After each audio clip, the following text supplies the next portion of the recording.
ever really stop to think about it. I mean, like all the stuff we see happening in the economy, Yeah. like everything from how much you got to shell out for your morning coffee Oh, to, like the stock market going crazy. yeah, It all comes down to people making choices, to people actually doing things. absolutely. Seems kind of obvious when you put it like that, right? Yeah. But what if this like simple idea is actually like the secret key to like really understanding how the whole economic machine works? Like what makes it tick? Right. Get ready for some serious mind-blowing stuff today. Yeah, what's really cool here is that we're not, jumping right into all these like complex equations and formulas and stuff. Right. We're starting with something super basic, like the core of it all, like the nature of human choice itself, you know? Exactly. And to like guide us through this, and we're turning to this like this monumental work in economics. Totally. Ludwig von Mises' Human Action. Oh, yeah, classic. It was first published in German, actually. Oh, wow, I didn't know that. Yeah, as National Economy, and then later, he expanded it, and it's like this cornerstone of this whole like school of thought called praxeology. Now, for those of you out there who might not be familiar with that term, Okay. Mises was like a total rock star in the Austrian School of Economics. Oh yeah, Think of those guys as the OGs, the Yeah. original champions of understanding economics from the ground up, like really focusing on what individuals do. right. And their ideas, they've been a little controversial sometimes, but you can't deny they've had a massive impact on how we think about markets and how they work. Absolutely. So our mission in this deep dive Mhm. is to really like wrestle with, Yeah. get to grips with the core of praxeology. Mm-hmm. This general theory of human action that Mises laid out in this book. Right. We want to like understand these like bedrock principles and see how this perspective like helps us make sense of all the crazy economic activity we see going on around us all the time. Exactly. And this isn't just some like, abstract theory. Yep. It's a powerful lens to like understand why things happen the way they do. Yeah, and if we want to connect this to your everyday life, understanding praxeology can actually give you a real edge. Like it can help you cut through all the noise. Read all the headlines. Yeah, all those confusing economic headlines and see like what's really driving things, Absolutely. So let's like unpack the very foundation here, Yeah. the concept of action itself. Right. Mises defines human action as purposeful behavior that's aimed at achieving some chosen end and ultimately to like relieve some kind of felt uneasiness. Right. Like think about it when you decide to like work an extra hour to make a little bit more cash, or you choose to spend your Saturday like hiking instead of like, cleaning your house. Right. Both of those are actions that are driven by this like desire to move from a state that you're like, ugh, I don't like this. Yeah. You're not happy with. The one that you're like, this is much better. Yeah. I prefer this one. Now, what's super important to grasp here is that like these chosen ends, the values behind them, they're subjective. Right. Praxeology takes these as like the starting point. It doesn't try to tell you why you prefer hiking to cleaning. Right. It just acknowledges that you do like at that moment. Exactly. And, consider something as basic as happiness. Right. Like what makes one person happy could be totally different for someone else. Oh, yeah, totally. Praxeology respects that individual valuation. So like you might be totally content, chilling with a good book on a quiet evening. Right. But someone else might need to be like at a packed concert, going wild. Yeah. And both of those are totally valid ends for those individuals. And this is where it gets really interesting, right? Yeah. Praxeology isn't actually concerned with those ultimate goals themselves. Right. It's not like judging whether your desire for a clean house is better or worse than someone else's desire to like climb a mountain. Its focus is entirely on the means that individuals choose to use to reach those subjectively valued ends. Right, and this value neutrality thing is a cornerstone of praxeology. The aim is to be this universally applicable framework for understanding human action, no matter what specific goal someone's going after. Right. It doesn't matter what it is. Exactly. The only question praxeology asks is whether the means you've chosen are logically consistent with achieving the end you've stated, from your own perspective. Right. From the actor's perspective. Exactly. So if your goal is a clean house, Sure. praxeology would analyze whether your chosen means like buying cleaning supplies and setting aside the time to do it are actually likely to get you that clean house. Right. It doesn't comment on whether a clean house is like a good goal or not. Right. You think about like different ways people try to lose weight. Yeah. Some people might go on a crazy strict diet. Right. Others might like hit the gym every day, you know. Right. Praxeology doesn't say one method's better than the other. It just analyzes each approach based on whether the individual believes it'll help them hit their target. Yeah.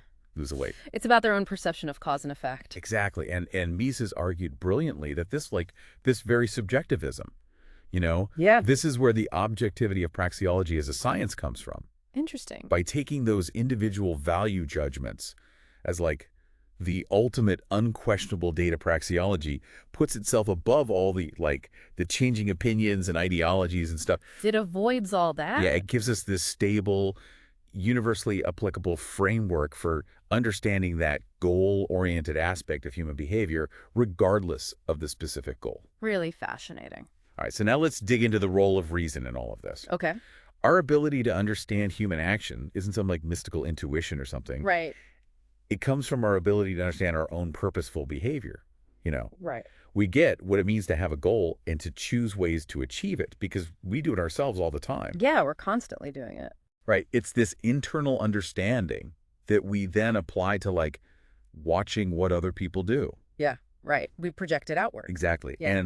And this is a major point where praxeology splits off from those like behaviorist and positivist approaches. Oh, yeah. That try to explain human behavior as just like automatic responses to external stimuli. Right, like a plant growing toward the sun. Exactly. Yeah. But those approaches, they miss this crucial element of meaning that individuals attach to the situations that they're in. They're ignoring the mental aspect of it. Yeah, exactly. Imagine you see someone running down the street. Okay. A behaviorist might just like record that physical action. Yeah, just the movement. Right, just the legs moving. Mm. But praxeology asks, why are they running? Right. What's the purpose? Are they trying to catch a bus? Yeah. Are they late for work? Are they exercising?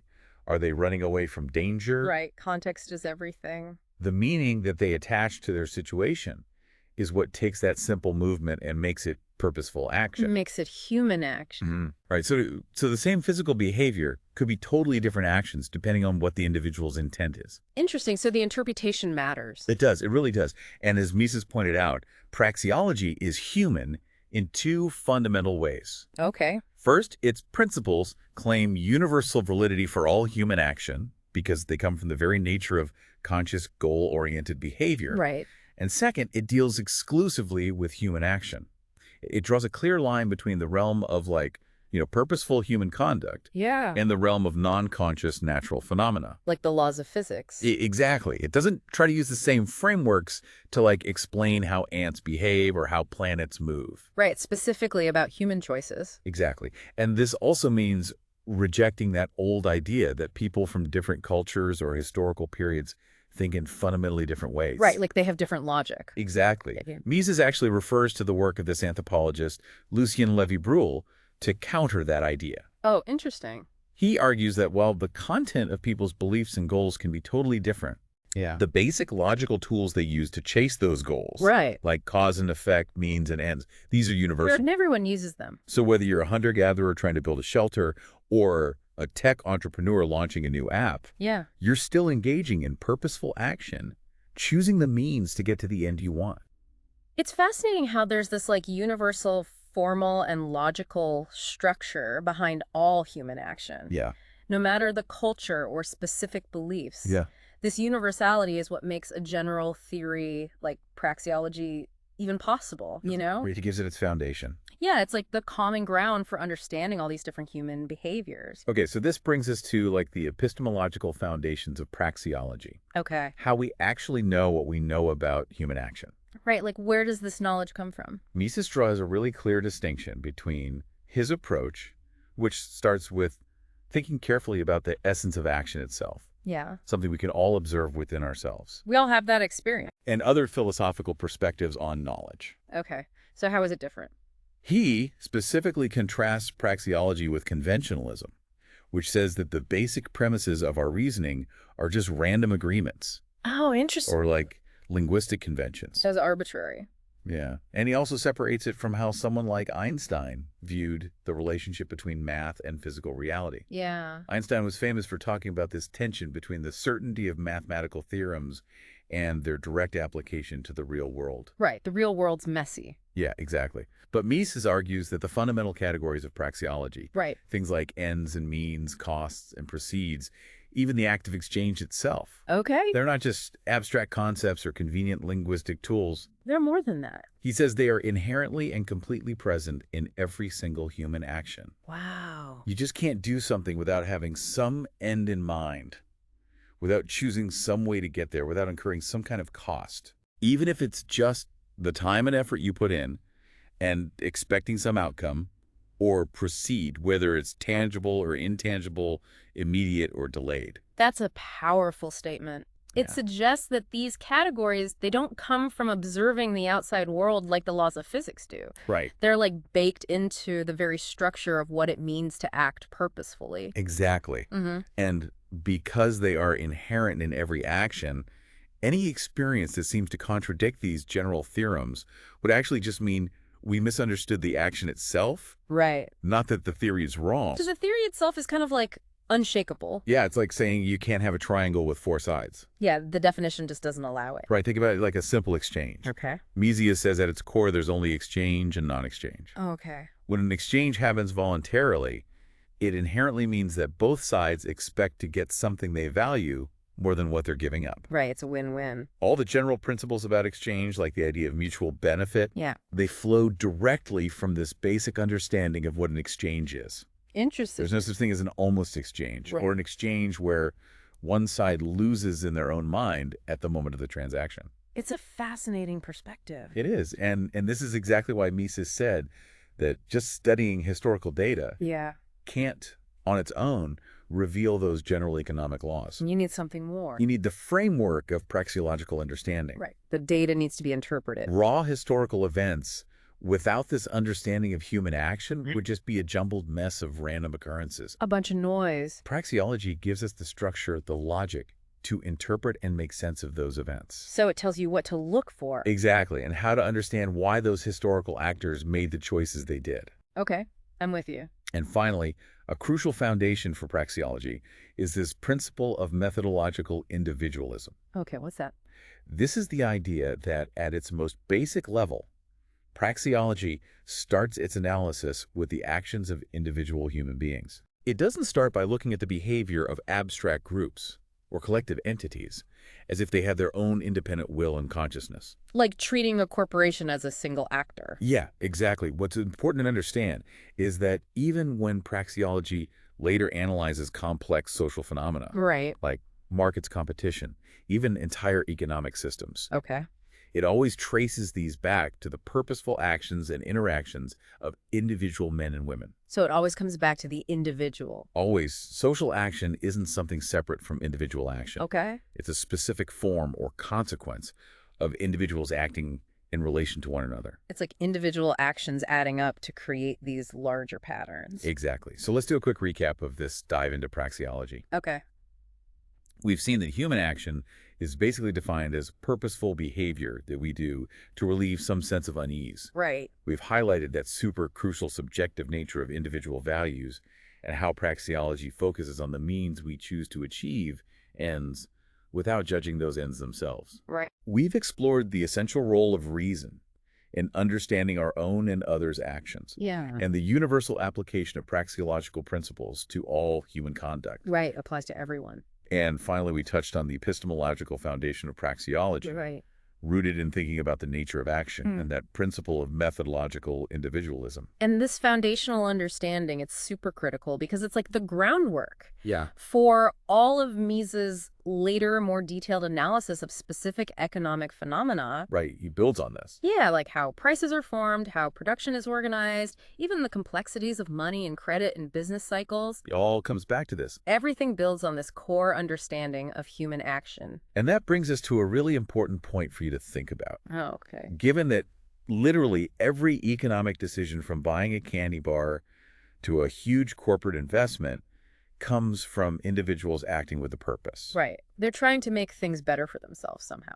How does understanding this basic principle change the way you interpret economic news or evaluate government policies or even just think about your own daily choices. It makes you look deeper, doesn't it? Instead of just seeing numbers and statistics, you start to think about what's motivating people. Yeah, what are they trying to achieve? What problem are they trying to solve? Exactly. And think back to that subjective nature of value and the focus on means. Right. How could that give you a fresh perspective on those seemingly objective economic concepts like supply and demand or cost and benefit? Right. It's not just numbers. These aren't just abstract forces operating in a vacuum. They're the result of tons of individual actions, each driven by personal valuations and choices about how to get what they want. So when you see the price of something go up, praxeology encourages you to think about those shifts in individual valuation. Yeah. And the perceived availability of means. It's like a whole new way of looking at things. It is. And this understanding can also help you take a more nuanced and less dogmatic approach to economic